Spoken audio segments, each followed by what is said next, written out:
আপনি যে জাহান্নামে যাবেন কার দোষ দেওয়া যাবেন? কাক দোষ দেবেন? কথা হয় না পারে, কাক দোষ দেওয়া যাবেন? কোরআন শরীফের মধ্যে আসছে এদেরকে যখন জাহান্নামে দেওয়া হচ্ছে সেই সময় জাহান্নামে যাওয়া লোকগুলো আল্লাহকে ডেকে বলবে, আল্লাহ একটা আবেদন করব।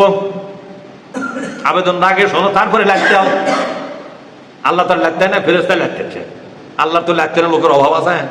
ফেরেশতাকে স্মরণ শুরু করছে, বলছে একটু জানান আল্লাহর সাথে একটা কথা কই। ক ফেরেশতা লাগতেন বাধা করছে, তোরা যখন কথা বলছে ক আল্লাহ কি কয় শুনুক, তারপর আল্লাহ যদি কয় তোকে মাফ করে দিবে, দিবে না দেবে না, ব্যাপার পর শোনায়।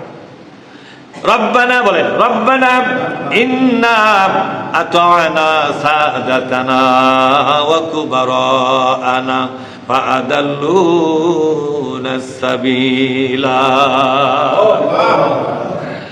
ও রব্বুল আলামিন, রব্বানা মানে হে আমাদের রব, ইন্না মানে অবশ্যই আমরা, আতা'না আমরা মেনে চলেছি, সাদাতানা এই সমাজের যারা রাজনীতি করতো সেই নেতাদেরকে মেনে চলতাম। এই সমাজে যারা রাজনীতি করতো, সাদাত মানে রাজনীতি যারা নেতা, যারা পলিটিক্যাল লিডার তাকে বলা হয়, আরবিতে কি বলা হয়? সাদাত। কি বলা হয়? সাদাত মানে হলো রাজনৈতিক নেতা, দেশীয় নেতা, দেশের শাসক শ্রেণী যারা, তাদেরকে মেনে চলেছি। ওয়াকুবারা আনা, আর আমরা আমাদের আকাবিরদেরকে মেনে চলেছি। আকাবিরের বহু বচন কুবারা। আকাবিরের বহু বচন কি? আমরা আমাদের আকাবিরদেরকে মেনে চলেছি।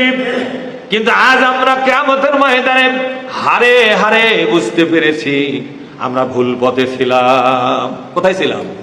ভুল পথে ছিলাম। আমাদেরকে ভুল পথে চালায় দিল দেশের রাজনীতি আলারা, আমাদেরকে ভুল পথে চালায় দিল আমাদের আকাবির, অর্থাৎ আমাদের ধর্মীয় মুরব্বী যারা। ধর্মীয় কথা বলেন না কেন? ধর্মীয়, এদেরকে আকাবির বা কুবারা আনা বলা হয়। কি বলা হয়? কুবারা মানে ধর্মীয় মুরব্বী। কি মুরব্বী জোরে?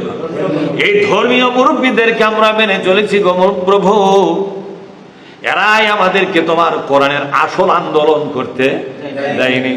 আমাদের মুরব্বীরা বলতো, ধর্মীয় মুরব্বীরা বলতো ইসলাম নিয়ে রাজনীতি করা যাবে না, এগুলো হারাম। এগুলো কি জোরে কন? এগুলো হারাম। এগুলো রাজনীতির ব্যাপার স্যাপার বাদ দাও। এগুলা কথাবার্তা শুনে, মসলা মাসাইল শুনে, ফতোয়াবাজি শুনে আমরা ইসলাম কায়েমে রাজনীতির ময়দানে নাম লেখাই নাই।